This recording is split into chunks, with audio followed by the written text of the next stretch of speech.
Now, what was the plan in terms of her going back to Colorado? I don't follow you. She was supposed to call as soon as she got out there. Defendant's counsel, objection. It is leading and suggestive. The court overruled. I wanted her to call me when she got out to the state, and we had a list of board-certified surgeons in the United States, and I was going to get in touch with one of the surgeons there who was board-certified and have him or her follow Kate while she was at Ohio State. Now, during the direct examination, Ms. Ott asked you questions about telephone calls on the 24th. Let's go over that note now. Okay. She asked you whether Kate had called. Do you remember those questions? Somewhat. You do remember them? Somewhat. Doctor, after the 16th, did you keep in contact with Dr. Berg? Yes. Did you also keep in contact with Kate? Yes, I did. And the purpose of keeping in contact with Kate was what? Defense counsel, I object, calling for the operation of the mind. The court overruled.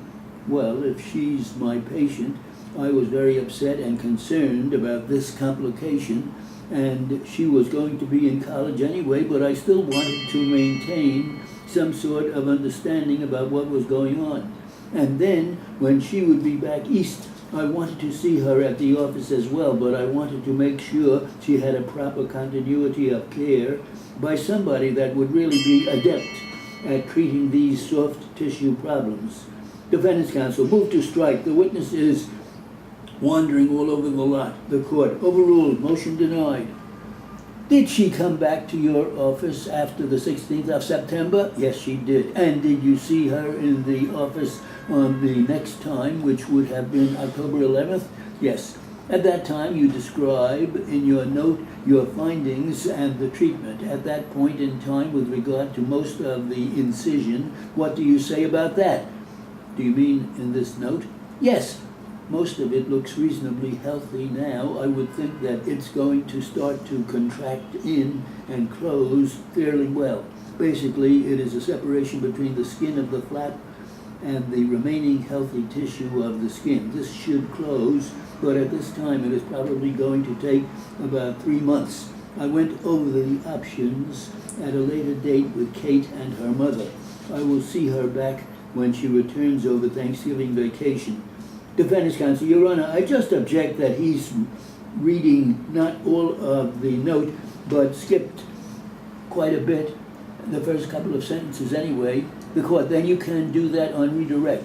Plaintiff's counsel, she read them already on direct, Your Honor. I'm completing that note. The court, listen, if she wants to read them again on redirect, it's all right. Next question. With regard to the options, did you know what it would entail at this point? Well, at this point, it had not closed, and I didn't see what the outcome of it looked like, so it was premature. I just wanted to let the patient's family know that there is a good possibility that some further work may have to be necessary in order to improve the appearance, but at a later date, and certainly at an unspecified date, because the wound was still healing at this point. Now, the next time you saw her was Thanksgiving holiday at North Shore? Yes. Why did you see her at North Shore? Well, it was over Thanksgiving holiday. Defendant's counsel, objection, Your Honor. The court overruled. The office was closed, and I wanted to see her if there was any debridement to be done in a place where I would have the materials available to do that. And North Shore was sort of a little closer for them, so we met in the emergency room, the waiting room. Then we went up to a minor, it's called a minor operating room. Was she admitted to the hospital that time? No, I just wanted to use the hospital facility if I had to do any debridement. Did you examine her at that time? Yes, I did. Was there any treatment necessary? No. By that time, she had actually healed. I had anticipated it would take a lot longer, but actually the wound, once it granulated, it closed quite quickly. Now, after it had healed, did you see withdrawn? Did you see her again after that? Defendant's counsel, objection on the ground of relevancy. The court, objection overruled. Yes. And when was the next time? That was December 30th, 1991. And would you read The first part of your December 30th note we've read, and that pertains to the North Shore contact.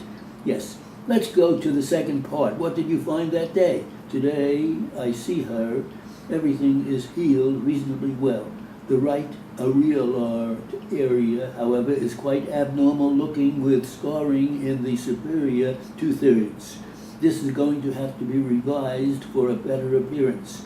Let's stop there. Did you tell her that? Yes. Continue. There is also some widening of the scar along the mammary line lateral to the vertical line. This should soften up and lighten in color and probably not be a problem, however. Doctor, with regard to that very first contact you had with her back on March 27th, 1989, when we talk about widening of the scar as a note, is that what this refers to? Yes, it is. Okay, now continue.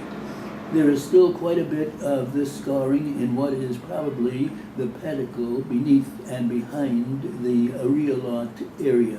I will see her back in June when she has completed her semester at school, so we can sit down and discuss an approach for treatment at that time. So at that point in time, had you finalized exactly how she would be treated? Defense counsel, I object, Your Honor. The court, objection sustained. Why did you wait? It takes a long time for scars to heal. Not only do the scars have to soften, but with time, as time goes by, the scars will also relax, soften, and you'll get an increased blood supply. If you're anticipating putting a skin graft on an area where there is a lot of scar, you really should wait probably a minimum of 9 to 12 months to allow the scar to soften and for maximal vascular growth, so that any graft that you put there in the future has a maximum chance of survival.